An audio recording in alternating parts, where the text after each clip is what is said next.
What's happening, everybody? Trey here, joined as always by my dad, Sean, and today, reactions to the classics. We're doing another in my favorite series, or one of my favorite series we do on the channel, Top 10 Songs, but this time we got a nice twist on this one. We do. We have movie end credit songs brought to us by our patron, Brian. And before we get into this, if you like this video, give it a big thumbs up, hit the subscribe button below. And also, if you'd like us to do a top 10 for you, song reaction, album review, whatever it is, look at the Patreon link below. The patrons make it possible for us to produce all this content.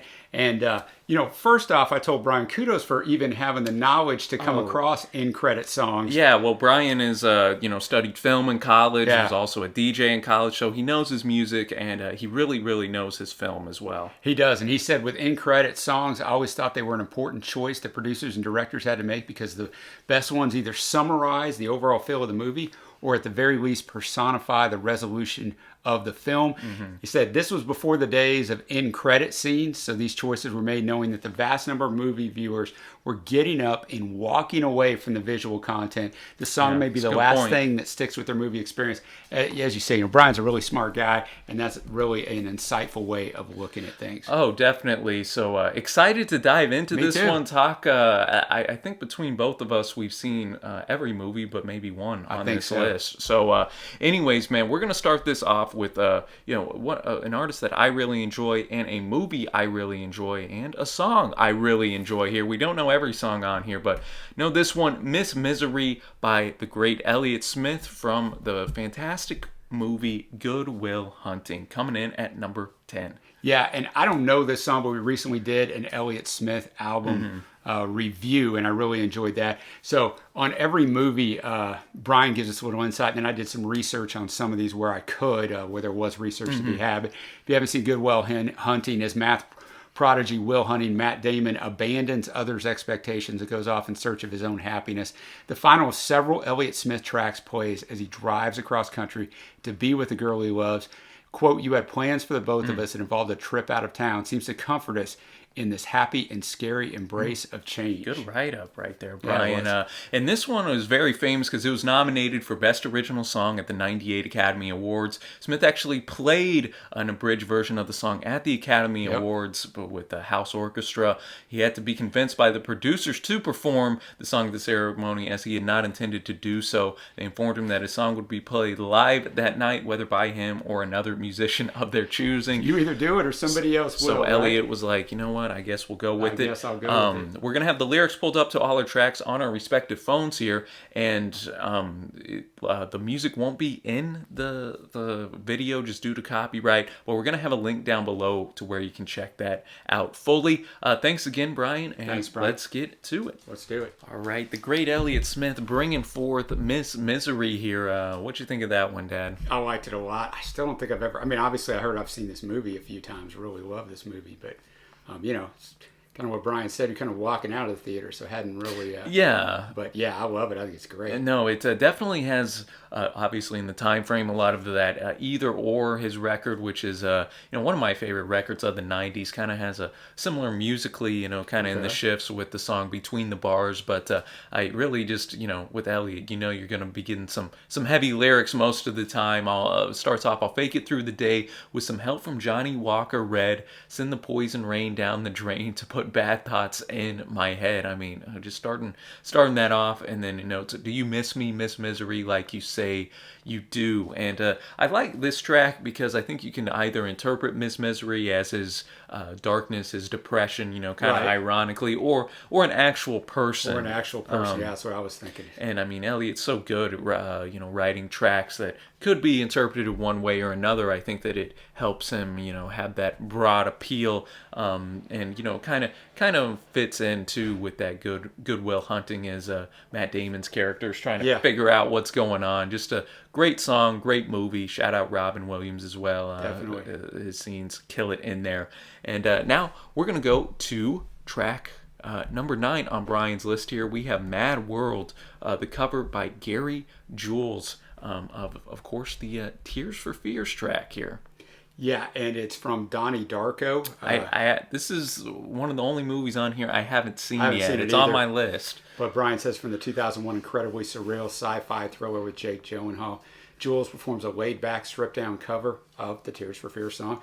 Plays over the ending scenes where we are privy to how the events of the movie affected all the characters within, for better or worse. All right, Mad World coming in. Gary Jules laying down the vocals on this one, man.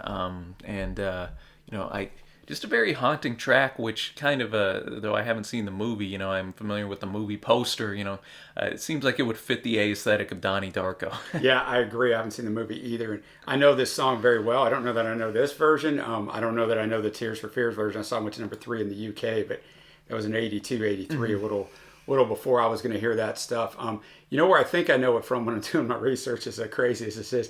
Adam Lambert performed it on American Idol, and I think that's might be where I know this, and I've heard it from time to time. But what a fantastic, just moving tune, man. No, you have the subtle piano in there, strings, and just the just wonderful Gary Jules vocal. You got to be able to bring it on the vocal part of it. Yeah, it just all fits together well. I mean, I really like the Tears for Fears version as well, but Gary definitely did this one justice and kind of made it a little more eerie, I think. And I mean, just the opening lines: all around me are familiar faces, worn out places, worn out faces. Already said in that. And then my favorite line is the dreams in which I'm dying are the best I've ever had. So we're kind of hidden with back-to-back depressing. Yeah, I agree. Depressing tracks, man. And then he kind of goes through more talking about the children, and I feel the way that every child should sit and listen, kind of notes that children should have days where they feel good, this or that. And then he goes to the teacher, and the teacher kind of wants to get that lesson from him and whatnot. Yeah. But anyways, man, and just ending with that Mad World line, just a haunting note to end it there. And going to another movie that has some eeriness to it. Now we're going Butterfly Effect at number 8 with Oasis's song "Stop Crying Your Heart Out." I recently watched this movie for the very first time, and so probably only a few weeks ago. So I'm actually familiar with this exact scene that this was in. I don't remember it. I saw the movie when it came out, but as Brian says, as always, my wild card pick, and usually is number 8 on his top 10s, are ones that people wouldn't expect. Critics hated this movie, but I thought the premise was incredibly original, from the 2004 film with Ashton Kutcher, who plays a young man with the ability to move his consciousness back in time to make changes to his current timeline, not realizing that even the most subtle of changes creates larger ripples in time. Butterfly effect, ladies and gentlemen. In the end, the main character realizes that never being with the one he was the best future for both of them. And written by Noel Gallagher of Oasis, of course, releases the second single from the band's 5th record, Heathen Chemistry, in 2002. Liam is the lead vocalist on the track, with Noel on backing. Peaked at 2 in the UK. So let's dive into this one. Stop Crying Your Heart Out, Oasis going in. I enjoyed that one because I've only ever heard the part that's in the Butterfly Effect. It's fantastic, man. Just loved it. Loved the sound of it. I mean, it's great. This is one I think that if you're not a fan of Oasis, this ain't gonna turn you if you don't like their sound. No, it's not. But I like their sound. So yeah, exactly, and I do too, man. And I think it hits all the notes that they're good at. And I mean, if you didn't know it, you would think that this was written specifically for the Butterfly Effect. I think it works so perfect, man. Just kind of has that sense of two people that are going away from each other and maybe can't be together. I mean, the chorus, because all the stars are fading away. Try not to worry, you'll see them someday. And I mean, as this is happening, spoilers. He's Ashton's character is walking out. His love interest is walking one way. He's walking the other, and then the song is playing. They kind of look back at each other, but they look back at times whenever they don't eat eyes with each other. They miss each other, and then he just keeps walking because he knows throughout the movie he tried to reconcile this relationship, and every time he did, something crazy would happen. And so I think that take what you need, be on your way, and stop crying your heart out. Just love the vocals on this, love the whole vibe and atmosphere, and I think Oasis killed this one, man. And solid movie. Critics be damned, man. Solid movie, The Butterfly Effect.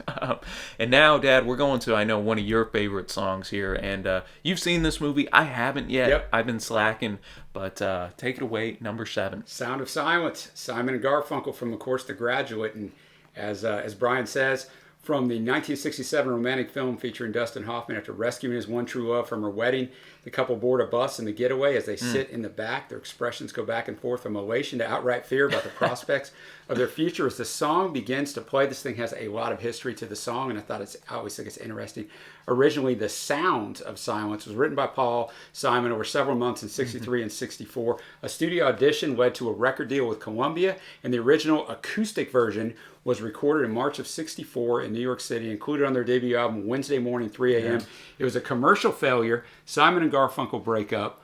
Art goes back to school at Columbia. Paul goes to England to do his thing. In 65, the song began to attract airplay at radio stations in Boston throughout Florida. The growing airplay led Tom Wilson, the song's producer, to remix the song, overdubbing electric instruments and drums. It was released in September of 65. Simon and Garfunkel had no idea it was released. They did a lot of this back then as rock was really starting to come on. They would take old songs and remix them, and they didn't have to tell the artist because the artist didn't hold the rights. No, definitely. And this did hit number one on the week ending January 1st, 1966, leading the duo to reunite and record their second record. I didn't even know all this backstory. Paul hurried back, and they cut down another record, man. So the remix single version of the song was included on this follow-up album. And in 1999, BMI named this the 18th most performed song of the 20th century, 157 on Rolling Stone's top 500 songs list. Director Mike Nichols and Sam Osteen were editing The Graduate. They initially timed some scenes to this song, intending to substitute original music for the scenes. However, they eventually concluded an adequate substitute could not be found. Decided to purchase the rights for the soundtrack. I thought that was great. It was unusual at that time. The song had charted more than a year earlier, and recycling established music for film was commonly not done at the time. It's, of course, standard now. Yeah.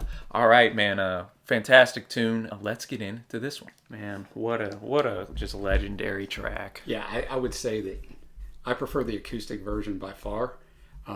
But I like this version too. But I would say the acoustic version is one of my favorite, one of my probably 15 favorite songs of all time. Oh, it's just fantastic, man. Just a legendary track. My favorite Simon and Garfunkel track. Mine too. I prefer electric over the acoustic, but you can't go wrong with either.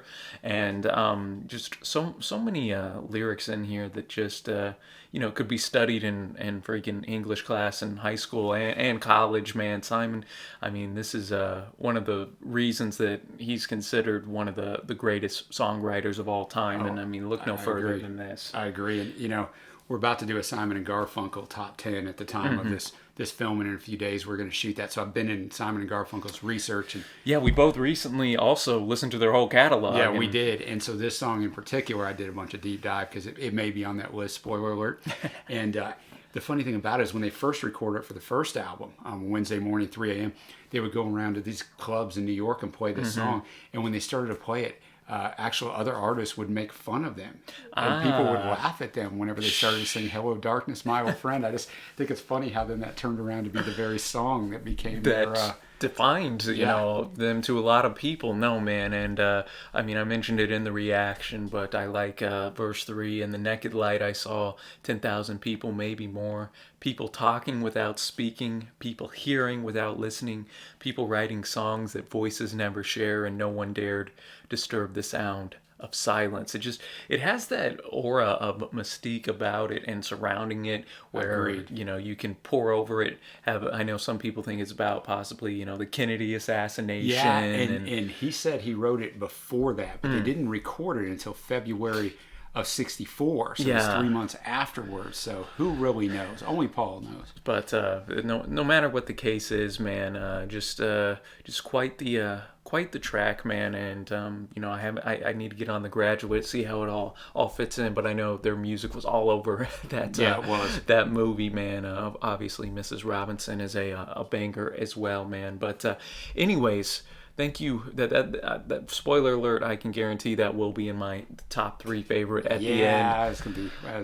And now we're going to go to number 6 here, The Fuse by Bruce Springsteen. And this is in a movie, 25th Hour, from the great Spike Lee. Yeah. I've seen some Spike Lee films. Haven't seen this one yet, though. I have not seen that one either. And Brian says, after Do the Right Thing, this may be my favorite Spike Lee film, set in the backdrop of post 9/11, tells the story of Monty Brogan, played by Edward Norton. He's a fantastic actor. In his last day of freedom before he's set to report to prison for a 7-year hitch. One of my top 5 songs by Bruce as he chronicles a couple embracing their love life in lieu of the awful things that had just occurred in New York City. Well, I'm gonna have to definitely check this film out because that sounds Edward really Norton is as great as you mentioned, and just that whole story. So, and knowing Bruce and how he can bring forth the heavy hitters, man. And I only know The Rising off the album The Rising. I purposely never listened to it. Didn't have it, even though I'm a huge Springsteen guy. So never heard this one. The Fuse by The Boss, powerful track. I'll let you take this one, Dad. I know you're a huge Boss fan, so I am. It shows Bruce's versatility. You know, people try to kind of pigeonhole him into the whole Born in the USA sound, really, for a lot of people who don't remember Born to Run or know his various other things. He's got a brand new album out that's absolutely fantastic. But Darkness on the Edge of Town we reviewed and loved. Nebraska's obviously a different animal. We've reviewed that as well. But just, some echo effect, some different kinds of things. I really enjoyed the drumming on this as well, very full sounding. And I think this almost reminded me of a more like mature version. Speaking of Born in the USA, of I'm on Fire. That's a good point, because it's more, the chorus is more declarative than it is anthemic. Yeah. It's nailing home the point, and so I think it's powerful, and I'm sure it was powerfully used in the movie. And in the album itself is response to 9/11. So obviously this album has a much deeper, more serious tone to it. But I thought it was really good. Well, then I like too, he with the verses talking about the seriousness, kind of describing what's going around and around town, and then fusing that with his relationship, with some of that sexual energy in the chorus. The fuse is burning, shut out the lights. The fuse is burning. Come on, let me do you right. And then in verse 3, like all the music stopped. Yeah, I like that. And he delivered the "Your bittersweet taste on my tongue" line, which again kind of further kind of set forth that passion that's going around, not only around the city and everything, but also in their relationship. So I definitely need to go and spin this whole record. Don't have enough time in the day to listen to all the music I want to. I know, I don't either, man. I don't either. I have good intentions. It's not possible, man. But a great choice there. And now that moves us into the top 5. What's it gonna be? Well, we got the great Miss Fiona Apple here with her cover of the Beatles' "Across the Universe," and I'm familiar, of course, with the song "Across the Universe." Not familiar with the movie this comes off of, Pleasantville. I remember it. I didn't watch it though. I just remember it coming out. No, but it definitely sounds interesting. Brian noted this is a 1998 fantasy drama with Tobey Maguire, Spider-Man himself. That's right, and Reese Witherspoon, who are transported into the world of a black and white sitcom called Pleasantville. All right, got me intrigued. As they interject their true selves within that universe, the reality slowly fills with color. Brian noted he felt the song's irony as it states, quote, "Nothing's going to change my world," overplaying in scenes of a, quote, universe now full of change. I can see how they could use it. Well, I did not know that Fiona covered this. No. And I will tell you this, man. If you're going to cover the Lads from Liverpool, you better bring it. And I guess she did, because he's got it number 5. Yeah. I will say this for the first 5 songs on this list. Absolutely fantastic. Oh, yeah. Maybe my favorite 5 songs of any top 10 list we've ever done. It's right in there with it. There is an advantage because you can cherry pick good songs from, but you've done a fantastic job so far, Brian. Do not let me down with this top 5. Oh, and we got some bangers in the top 4 as well, that's for sure. All right, Fiona Apple going in with "Across the Universe" here. And I like that because I think she did make it her own. It helps off the bat that you have female singing this. Obviously Lennon brought the male voice to it. I thought the percussion again was a standout, just like we had on the last Bruce track. Obviously they're not related, but production here was very solid. I see John Bryan was on this one producing it. He produced a lot for Frank Ocean, Kanye West, did soundtracks to Lady Bird and Synecdoche, New York, amongst others. So man, I just enjoyed it. I thought the haziness of it kind of brought a different little perspective, and then we had like the flute or whatever that kind of was brings you back to that 60s psychedelic sound.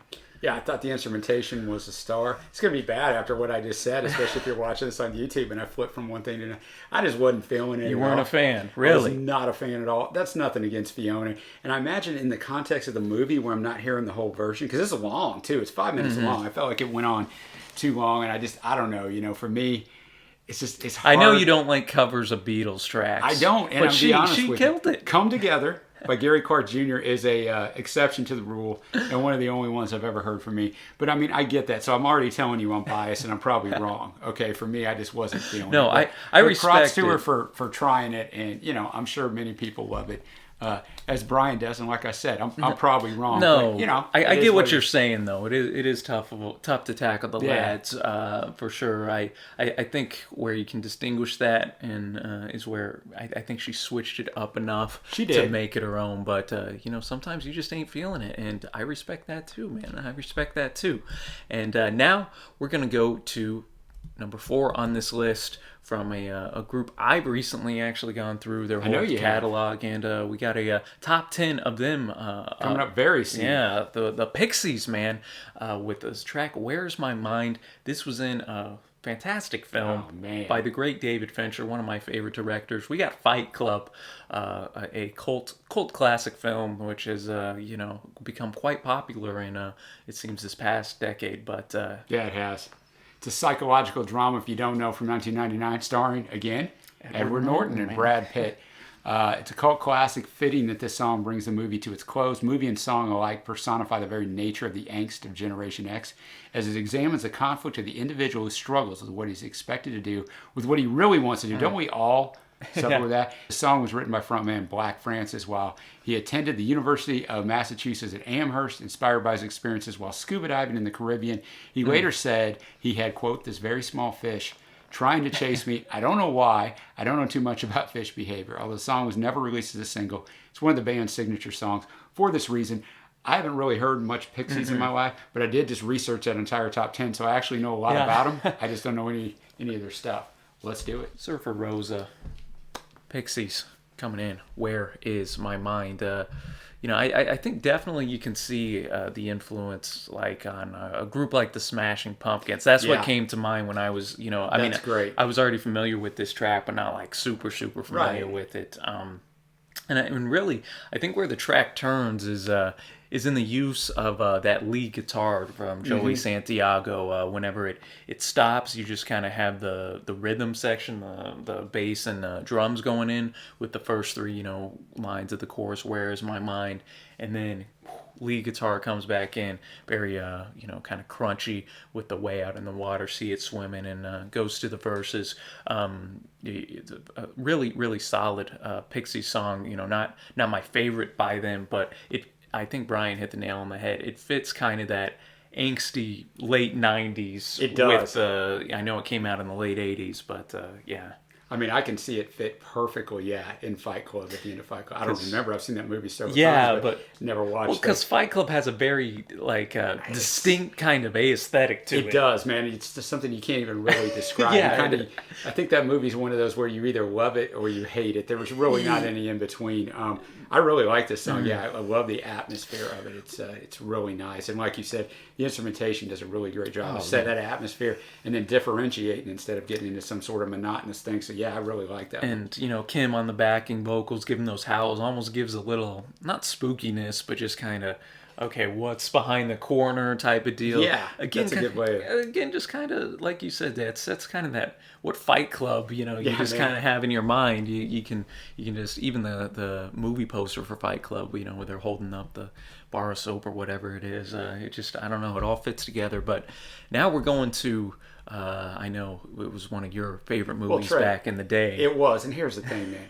Hopefully you outlive me by many, many decades. But I'll tell you what, as you do that, do me one favor. Don't you forget about me, because we didn't even plan that. We didn't even plan that. And you may say it's a dad joke. Please don't do that to me, because I don't make dad jokes, but maybe I just did. This song is so iconic. It By the is. Scottish band, the Simple Minds, from obviously The Breakfast Club, which you just watched recently for the first time. I did, man. I somehow had never seen The Breakfast Club, even though you kept hounding me saying, hey, man, you gotta... It's a different cut. It's a John Hughes movie that's rated R, which I didn't realize when your mom and I and your 13-year-old sister watched it this summer, but nothing in there bad, just some language and a few little things. But yeah, man, just I loved it. I bought it. I should have brought over a little We got it over there on 35th anniversary Blu-ray I bought recently. This man bought it without watching, just trusting the old man how good it was. I trusted, and I was not disappointed, man. Definitely loved it. Like it more than Ferris Bueller, even though I enjoy that movie. When you're talking kind of John Hughes flicks, I just think it has that timelessness to it, and this is, if I recall, I mean, it's one of the only I could be misremembering, one of the only tracks like in the movie. Yeah, you know, it is, and it's just so iconic because you got the hey. Yeah, it's fantastic. And go ahead and tell us about the movie. Brian wrote a little write-up. Yeah, so John Hughes' classic tale about a group of 5 kids in a Saturday detention for various offenses. Despite their differences, they bond together and learn to embrace each other as peers. As the detention ends, they are thrust back into their archetypal lives, all the while hoping that the moments of the day will not be forgotten. The song was written and composed by producer Keith Forsey and Steve Schiff while scoring The Breakfast Club. Both were Simple Minds fans and wrote the song with the band in mind. They at first declined the song. Okay. And Forsey next offered it to Brian Ferry, then to Billy Idol, whom Forsey was producing at the time. They both declined it. So according to Simple Minds frontman Jim Kerr, the band was reluctant to record the song as they felt they should only record their own material.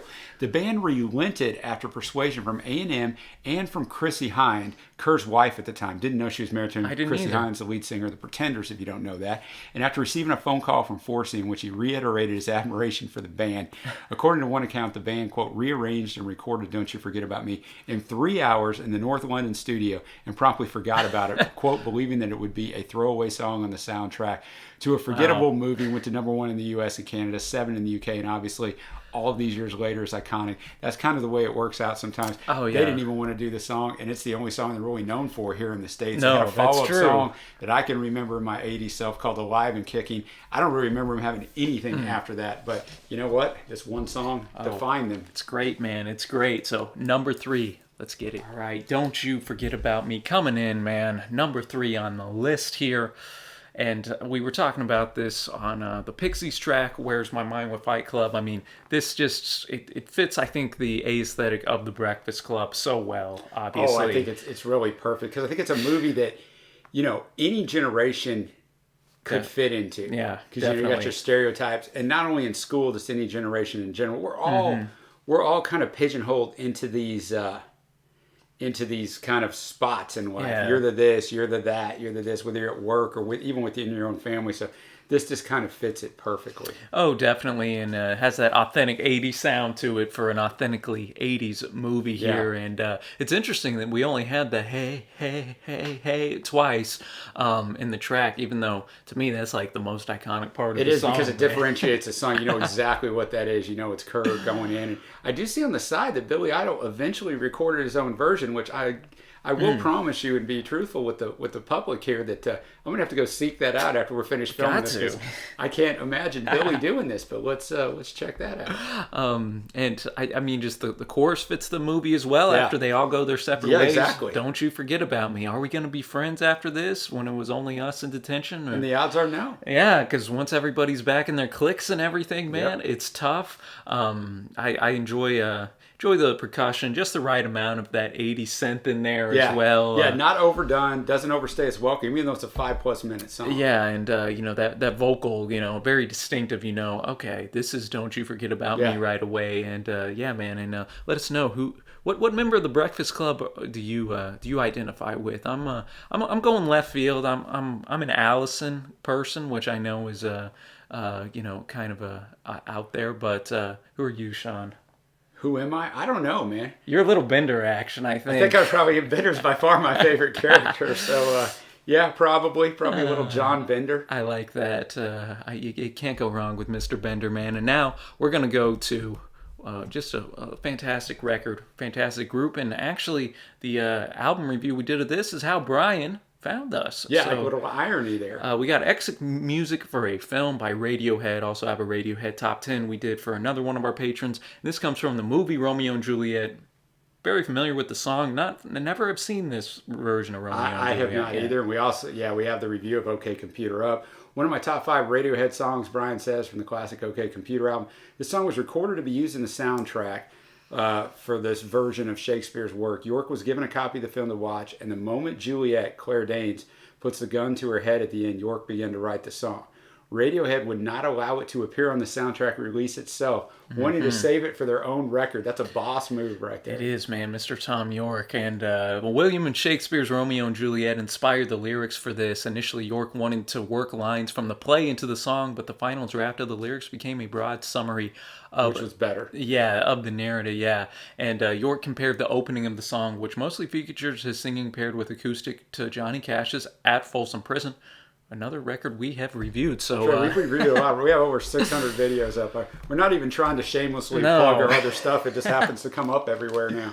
But yeah, this has appeared in so many different TV shows and movies through the years, and because it's in parentheses for a film. Oh, right? it is, the producers know. Oh, I guess we'll use this. Very, very cinematic. So great tune. Let's enjoy. Number 2, exit music for a film coming in, man. Just, obviously. Got very cinematic in scope. Very much so. And yet, ironically enough, not ironically, I think it just shows the greatness of Radiohead that this fits perfectly with OK Computer and its album's themes, as well as fitting, with Romeo and Juliet, the movie here. So it definitely works both ways. And then at the end, when the drums finally kick and we got kind of that fuzzy like bass and synthesizer going in, it all merges and just clicks so well, man. It did. And Tom carried this thing with his voice, man. That's definitely what this thing is all about. It's very powerful. It draws you in. It's very difficult to do. The instrumentation is just right to kind of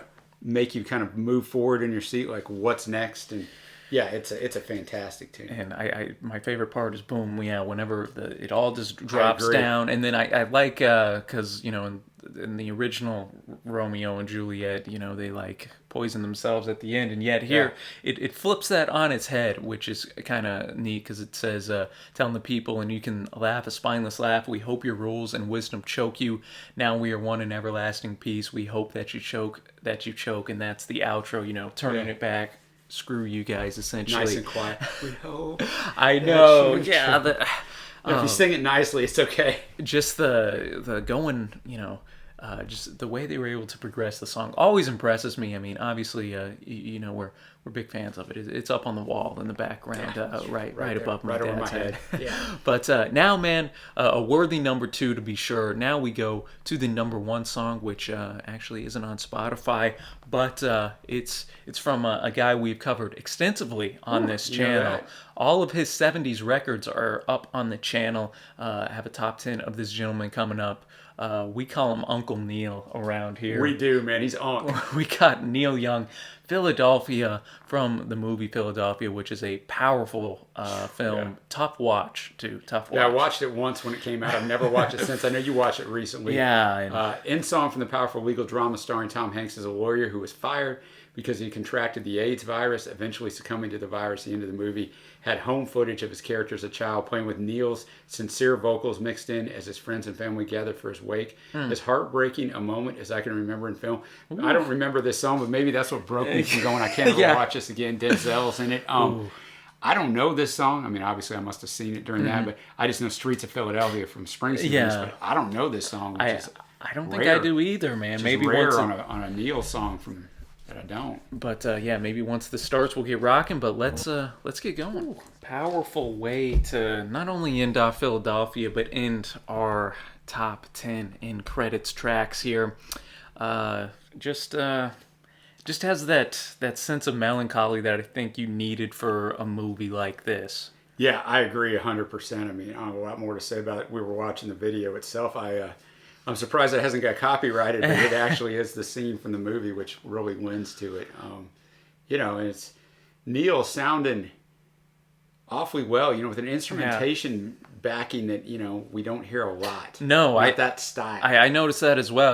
Really just the piano melody was just beautiful, just in a very kind of sad, morose way, and then just blending that with Neil's just as Brian said, his sincere vocals just mixes to be a powerful, powerful song. And when you add the add the video footage from the movie on top of that, it just hammers home the sadness of the track. And definitely a standout Neil effort, and a worthy contender for this number one spot here on Brian's list. And what a list it was. It was. We got a couple honorable mentions that I didn't put at the beginning just in case, so you didn't know they weren't on here. But the great Moby makes an appearance on a list.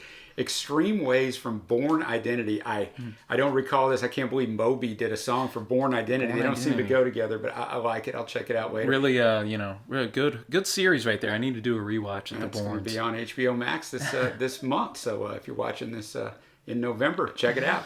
And then the great Eric Idle. Always look on the bright side of life. From Monty Python's. I think Brian just put it on here for this reason. From Monty Python's The Life of Brian. The Life of Brian going in, man. I'm sure our UK folks are all big, about this. Yeah. Big in the Monty Python sphere, man. And that'll take us now to our favorite tracks. I know I'm over here checking these out. It's going to be a tough one. I'll go mine first. I'm going to go with Sound of Silence. Yeah, me too. I got to go with that.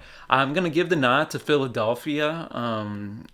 I think it really hammers home the theme kind of the film, or just kind of the sadness going around there. And man, there's so many on here that this might be the first list where every song on here is one that I have saved to my Spotify playlist. I think I'm gonna be basic, man, and choose Exit Music for a Film by Radiohead.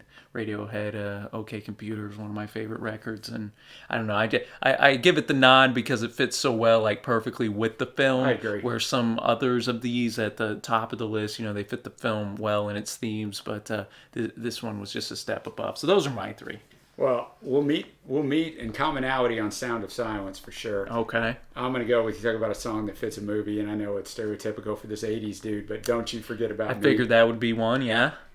And I'm going to go with, it's between Oasis and Gary Jules. Yeah, those were both bangers, man. I guess I'll go with Mad World, Gary Jules, with this eking out Oasis stuff, crying your heart out. But man, I'm with you. I liked every song. Except for Fiona's, and that may grow on me, but I mean, I'll tell you what, it's a fantastic list, Brian. A great idea and a challenging idea. No, for sure, man. If anybody could do it, I knew Brian was up to the task with his film and music knowledge. Yeah, that's true. Got to kind of have the 1-2 punch there. And let us know your favorites from this list, and also any that didn't make the list. Maybe definitely welcome for other favorites that you like playing over the end credits. Great mix of music and films on this list, Brian. As always, Dad, appreciate the research. And until next time, y'all, thanks for watching. Happy listening, and we will see you.